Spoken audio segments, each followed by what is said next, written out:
a few words of thanks here. So we have Macy Kantz, who owns a small business here in town. Where's Macy Kantz at?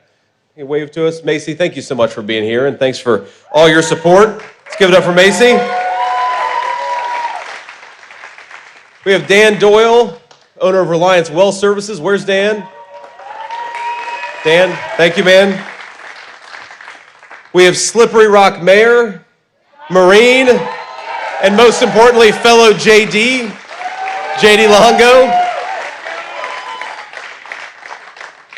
And we've, of course, got Harold Bender and his beautiful family, the owner of Hardinger Trucking. Thank you, Harold. And I believe, Harold, you go by H, is that correct? All right, I'll make sure to call you H. So thank you all for being here, and we're here to celebrate American trucking and here to celebrate American industry and remind everybody just how good our truckers could do if we get better leadership in the White House, which is why we're going to send Donald J. Trump back to the Oval Office.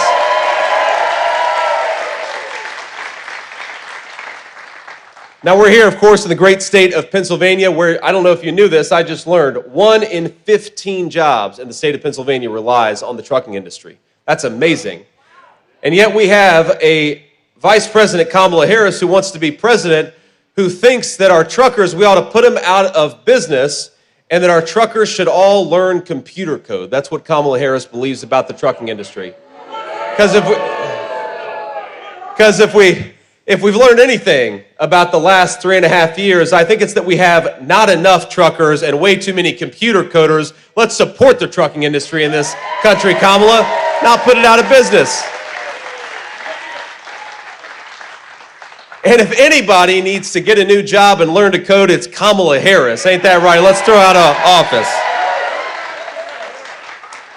So we have a different message, President Trump and I, we have a different message. Our truckers are irreplaceable, and we are going to fight for them every single day. And that's why we're here today, and that's why we're going to keep on doing stuff the right way. Now, here's the thing that I think it's important for those, all of you get this, but I think a lot for especially our friends in the press and those watching at home, look, if you don't have American trucking, nothing works. How do you think the groceries get to the grocery stores? From American truckers. How do you think that the things that you buy at Target or any other store, how do they get there? They get there with American truckers.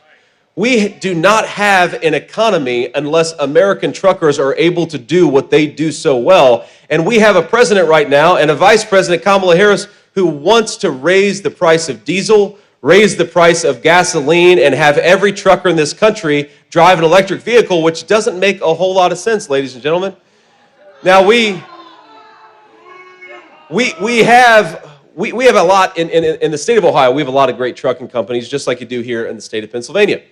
And I was meeting with some local truckers when I was in D.C. at my Senate office. This is probably 6 or so months ago. And what struck me is not just that they were frustrated by Kamala Harris's policies. What struck me is how little Kamala Harris knew about the business of trucking in this country. In fact, I guess one of them asked a senior administration official, they said, well, you guys want us to all drive electric trucks. That doesn't make any sense. And they said, no. We're going to get electric trucks to the point where they're the same price as a normal diesel truck. And so I guess these truckers asked Kamala Harris's officials, well, how much does an electric truck cost right now? And they said about $150,000. And all of you are laughing.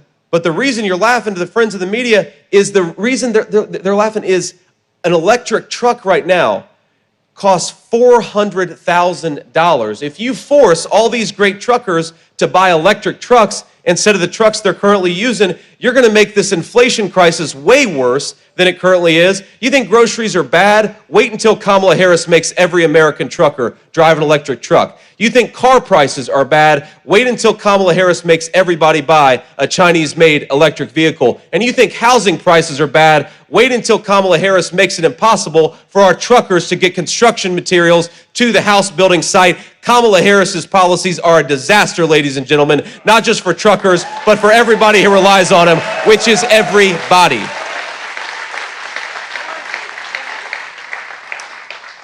And I think we have to have some compassion for the people who've been affected by all of her terrible policies. It's one of the reasons why we've got to get Donald Trump back in the White House. Because every single day, Hard-working Pennsylvanians, truckers, and everybody else, they're working harder and harder, but they're falling further behind.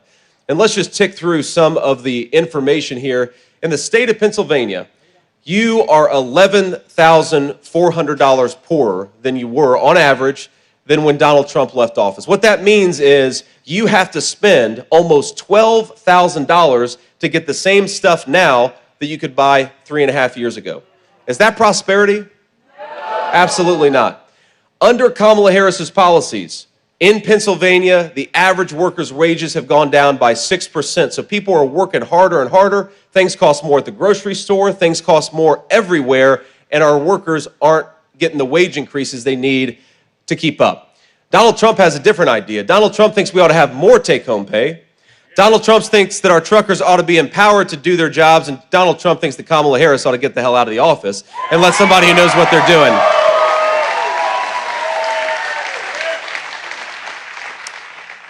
Now, I want to just talk about the contrast a little bit because let's really discuss the details, the difference between Kamala Harris and President Donald Trump. We know, of course, Donald Trump had a lot of great successes in the Oval Office, and we know Kamala Harris has not had a whole lot of successes, but let's talk about why. Let's talk about the policy details. Now, here, President Trump's view is very simple. We're going to end this terrible affordability crisis, and we're going to increase take-home pay with 3 simple things. Number 1, we're going to stop 25 million illegal aliens coming into this country competing for wages against American workers.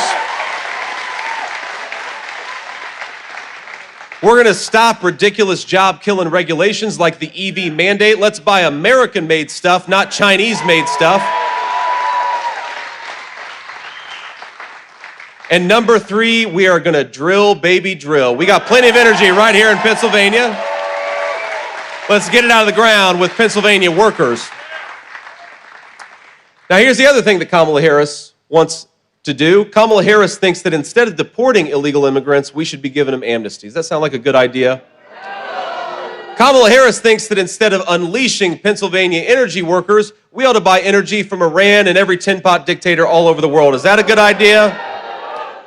And Kamala Harris thinks that instead of unleashing American energy and American creativity and American business, we ought to tax you guys more to send your money to communist China to buy electric vehicles. Is that a good idea? So is it a good idea to give Kamala Harris a promotion? No, we're going to do what Donald Trump loves to do to people who don't do their jobs. You are fired, Kamala Harris. You're out of there. It's done.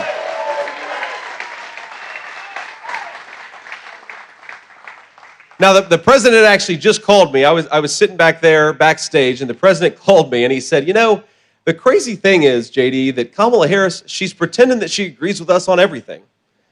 And if you look at her campaign the past week and a half, she pretends that she agrees with Donald J. Trump on every issue. She is running a copycat campaign. And I said, Mr. President, I think I figured out what's going on. She wants my job. She's realizing that they don't have any chance. She's going to ditch Tim Walz, and she wants to run alongside Donald Trump. She's pretending she agrees with you on everything, but we can't let her pretend, ladies and gentlemen. We have to remind people of the real record. Kamala Harris wants to defund the police. Kamala Harris wants to ban fracking. Kamala Harris wants to further entrench the EV mandate that sends your tax dollars to China instead of buying American-made cars from American workers. Kamala Harris has said all these things on videotape, and as much as she wants to pretend she agrees with Donald Trump, I have a suggestion, Kamala Harris. If you would like to enact the policies of Donald Trump, you could do it right now because you are the vice president. So do it right now. Don't pretend you're going to do it in 6 months.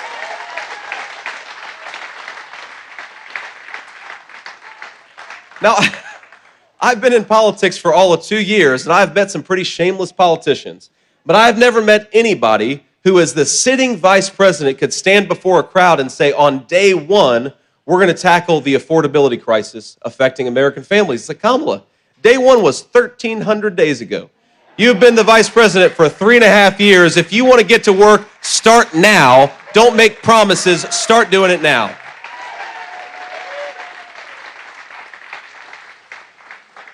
And here's the final big difference between Kamala Harris and Donald Trump. You know, I've been asked by the media, I've been attacked by the Harris campaign because I believe in a very simple principle, that our tax policy ought to reward American workers and American businesses, and I know Donald Trump agrees. So here is the contrast here. Donald Trump wants to cut your taxes. Donald Trump wants to cut taxes on American businesses hiring American workers, and he wants to raise tariffs on the Chinese and everybody who's trying to rely on Chinese slave labor instead of American hardworking people.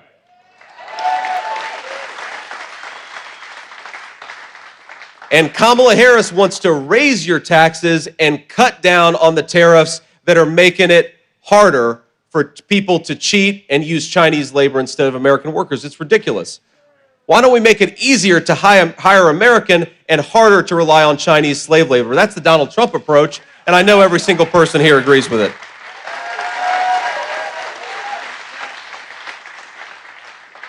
So let me leave you with one final thought here, and then I want to kick it over to our illustrious media to ask some questions.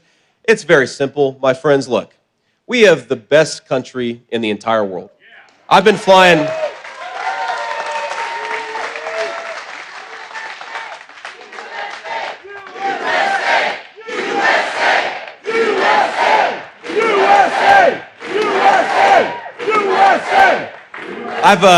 I've been flying all over the country, doing events like this all over the country with my beautiful wife. Isn't she lovely? Sorry to embarrass you, Usha, but you bring your wife to Erie, Pennsylvania, you got to embarrass her a little bit, right? And all I can think about when we fly into a new place or we drive to a new place is what a beautiful country this is. I'm a Buckeye, and yesterday I was in Big Rapids, Michigan, and it was hard to admit it, but Big Rapids, Michigan is a beautiful place. Erie, Pennsylvania is a beautiful place. We have got the best natural resources and the most beautiful countryside of any country on the face of the earth. And we've got something better than that. We've got the best history. We've got the best traditions. We have got the best workers right here in Pennsylvania. The only thing, thank you, the only thing that is broken about this country is its leadership.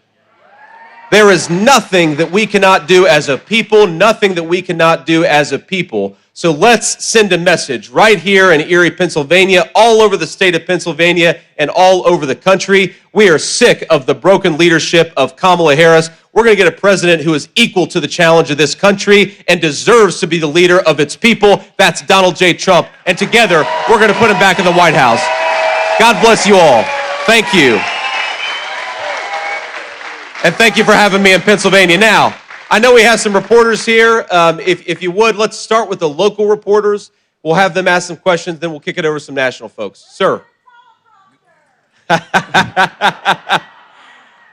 I don't need a teleprompter. I've actually got thoughts in my head, unlike Kamala Harris.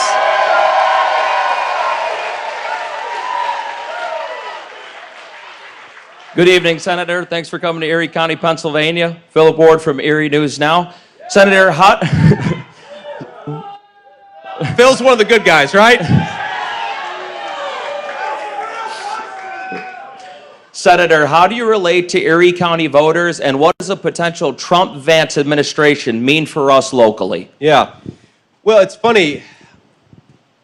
Driving through Erie, Pennsylvania, I could not help but think how much this reminds me of my hometown in Middletown, Ohio, right? And this, of course, is a town with a proud manufacturing and proud steel-making tradition. By the way, why don't we keep American steel companies owned by America, right? But a proud manufacturing tradition, and all I could think driving through Erie is, this is a beautiful place, but it has been left behind by a lot of stupid policies from people like Kamala Harris. And let's be honest, it's not just Kamala Harris. There was a consensus in this country for 30 years that we didn't need to make our own stuff. And so now everything from a lot of the steel that we rely on to the drugs that we put in the bodies of our children, from ibuprofen to antibiotics, it's made by our adversaries instead of made by American workers. Wasn't that stupid? Yeah.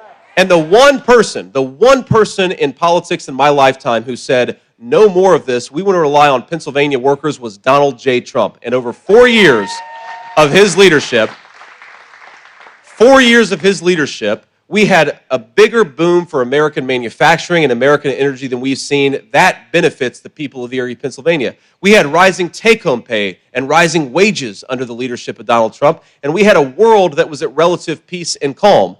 And now we've got a world at war in seemingly every continent. Who's going to fight those wars? I guarantee you, it's not going to be Kamala Harris's family. It's going to be the people right here from Erie, Pennsylvania. So we want peace, right? Peace and stability. But even bigger than that, we want an economy that employs good Pennsylvania workers to make things for people all over this country. And we want truckers to be empowered instead of throttled and to have their industry destroyed. It's very simple. And if we do that, we're going to make the lives of every single people in this room, every single person in this room, and all across the state of Pennsylvania better. And the final point that I make is, look, Rome wasn't built in a day and Rome wasn't burned down in a day. We had so much success for just 4 years of Donald Trump's leadership. I think we're going to have a hell of a lot more with 4 more years of Donald J. Trump.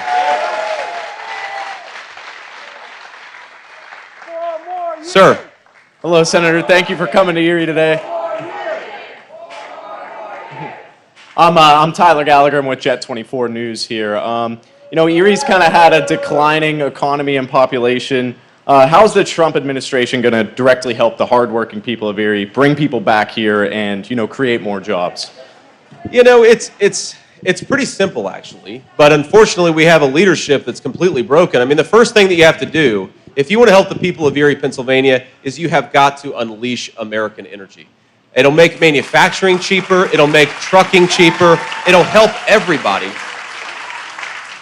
Look at it, it's not just our businesses. I remember growing up in Middletown, Ohio, and I grew up in a poor family, and I was raised by my grandmother. I remember the nights when it was really cold in the dead of winter, and money was a little tight, and we decided, well, we don't have enough to turn on the heater tonight. We're going to have to sit in front of a space heater or maybe just throw a bunch of blankets on. And that's what we're going to do.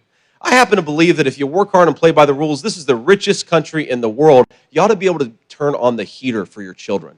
And unfortunately, Kamala Harris's policies mean less energy, less money in people's pockets, and a lot of people freezing on a cold winter night. I think it's a disgrace in the richest country in the world. We can do so much better with better leadership. The second thing you got to do is, look, I talked about Chinese slave labor earlier.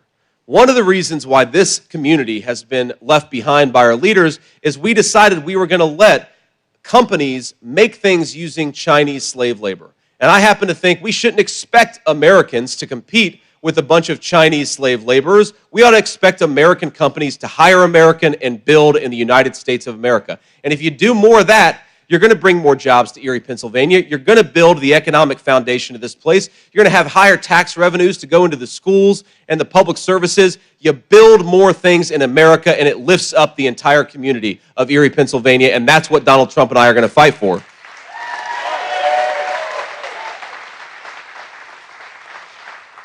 And then the final thing is, look, the number one issue when I go to places like Erie, Pennsylvania is inflation. The number two issue is, why did Kamala Harris open up the southern border and let these cartels bring in the poison that's killing our families? It's ridiculous. We got to stop doing this craziness. She said on day one she wanted to open up the border. She said on day one she wanted to suspend deportations. She said on day one she was going to end Donald Trump's Remain in Mexico policy. Donald Trump has a different message for illegal immigrants. Pack your bags, because in 6 months you're going home. And when we do that, you're going to have fewer people dying of drug overdoses. You're going to have fewer people who are suffering because you've got drug cartels operating freely in their communities. You've just got to do it. You've got to close that border. It's good for public safety and a whole host of other things, too. Other questions? Any more local? Yes, sir, I would love to go fishing. Hi, Senator. You have to bring about 40 Secret Service agents now, though. That's the problem. Ma'am. Hi, Senator. Kit Maher, CNN. I wanted to talk a little bit.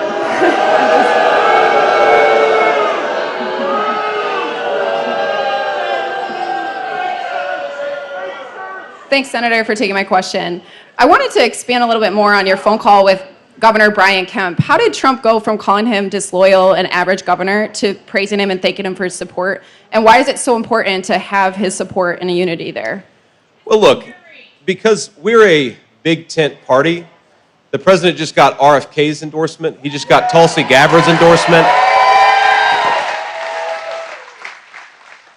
And on the other side, he's got Nikki Haley's endorsement. He's got Brian Kemp's endorsement. He is the president of common sense in this country. People are sick of being lied to, and they're sick of the craziness.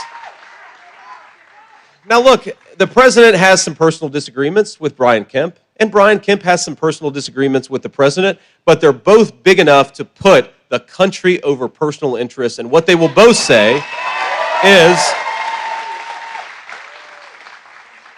and I think that people from across the political spectrum should take something from this, that Brian Kemp is willing to say, this country is so important, and we cannot let Kamala Harris become its president.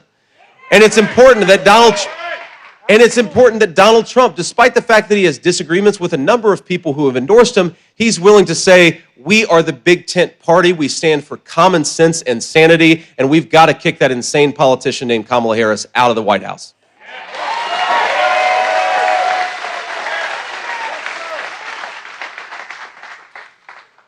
Ma'am, go ahead. Hi, Senator. Good to see you again. Ali Novello with CBS News. I have two questions for you. One, could you tell us more about the altercation that happened at the Arlington Cemetery? And two, what does debate prep look like for yourself and for Trump at this time?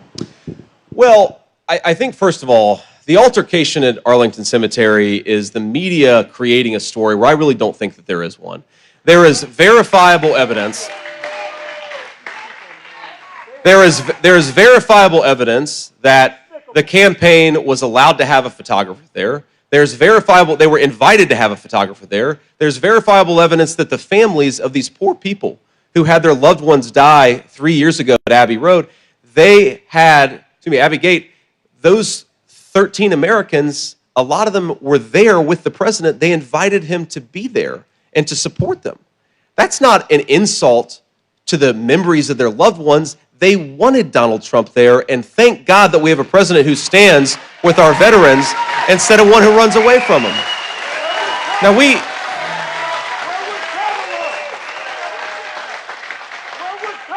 Now it is amazing to me that you have apparently somebody at Arlington Cemetery, some staff member, had a little disagreement with somebody, and the media has turned this into a national news story. You know what I think our veterans care a lot more about?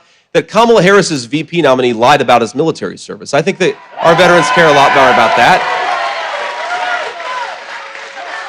And the other thing our veterans care a lot more about is that 3 years ago, 13 brave, innocent Americans died, and they died because Kamala Harris refused to do her job, and there hasn't been a single investigation or a single firing.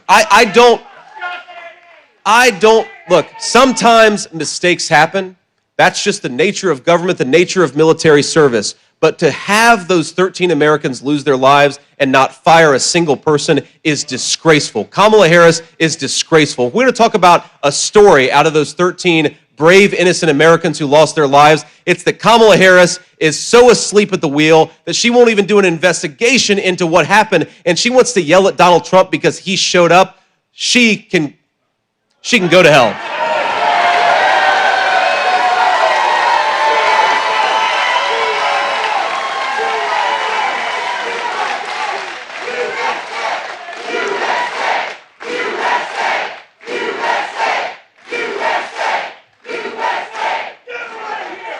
Thank you, sir. One more. Any other questions here? Ma'am. Oh, sorry, debate prep. Look, the way I'm doing debate prep is by spending time with these fine people. This is how I do debate prep, is you get out there,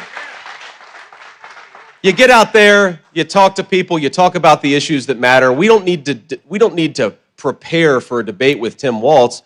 We need to get out there and talk. We need to get out there. Look, we need to get out there and talk to the American people. That's the biggest way that we're going to prepare for that debate on October the 1st. And I guess CBS is hosting it, right? So we got to be nice to her, ladies and gentlemen, because CBS is hosting the debate in a few weeks. Ma'am.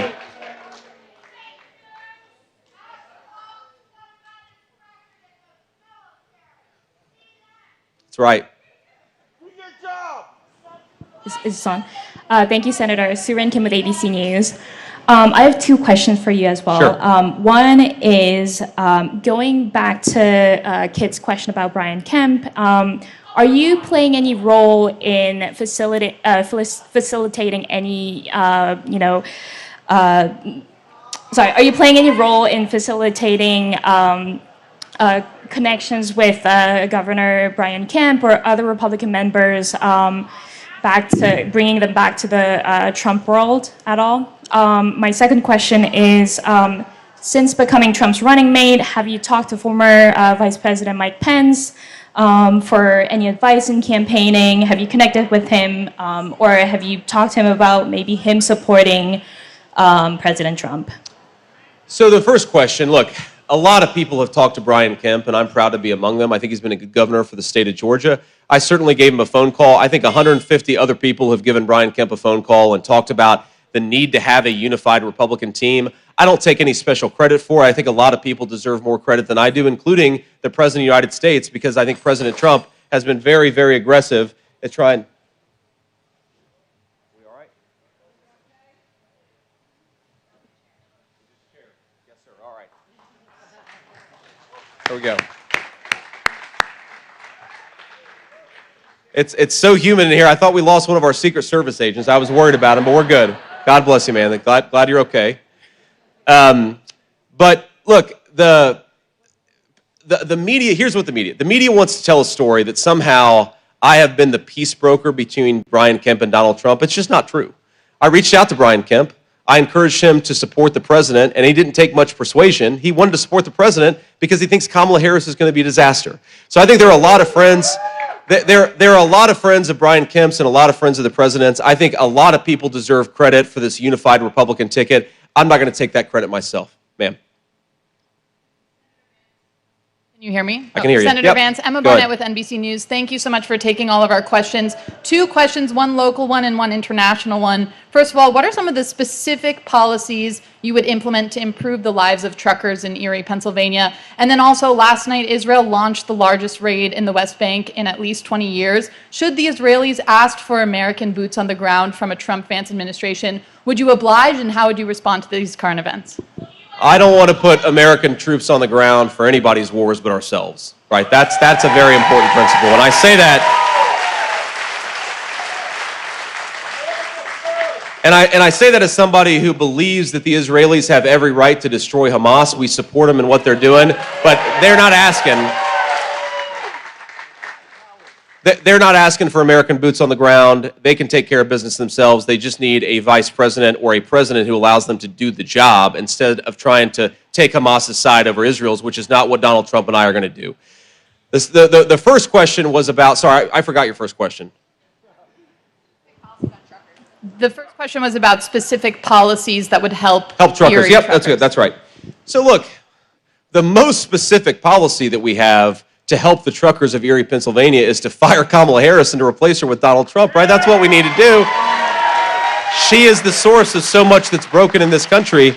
But look, I mean, you talk to truckers, there are two big things that I think we can do. First of all, there are a lot of people who would like to be truckers, and our education system is trying to force everybody to go get a four-year college degree. There are a lot of truckers out there who make a lot more money and have a lot better job than four-year college degree holders. Let people do what they want to do and have an education system that empowers people to make their own choices for their own lives instead of forcing them to do what Kamala Harris wants them to do. That's number one. Number two, you talk to our truckers, what is the biggest cost that they have, the biggest increase? We asked them right there, they're all saying fuel in unison. Fuel has gone up, depending on where you are, between 35 and 55%, thanks to the policies of Kamala Harris. We have got to drill, baby, drill, unleash American energy. It'll help our truckers. It's going to help everybody else, too. And I'll take one more question before we hit the road. Senator Vance, Great. how has your military service and being a veteran prepared you to A, be a senator and potentially vice president of these United States? Yeah, I appreciate that question. Well,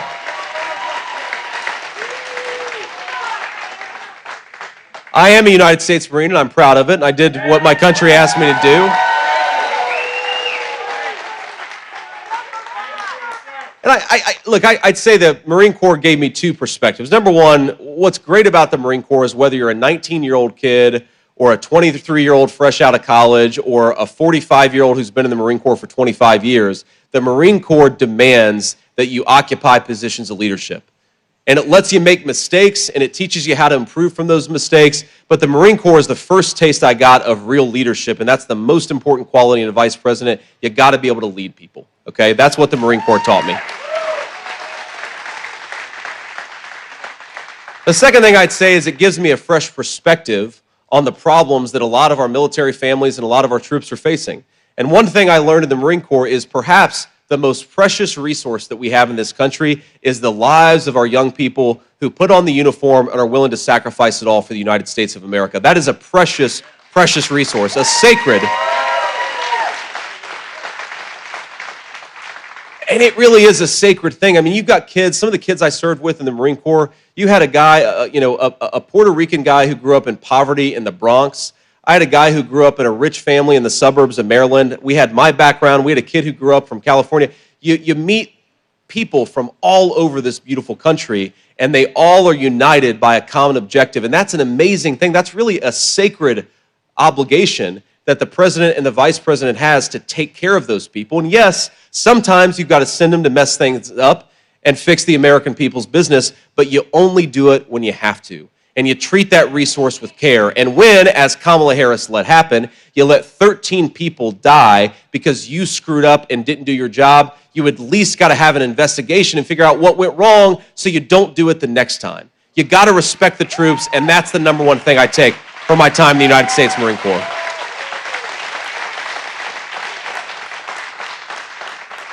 And when I say respect, I don't just mean thank them. I don't mean just buy them a beer when you see them at a bar. That stuff is all important. I mean respect them enough to actually take care of them and not waste their lives and their sacrifice, which is what, unfortunately, the last administration has done.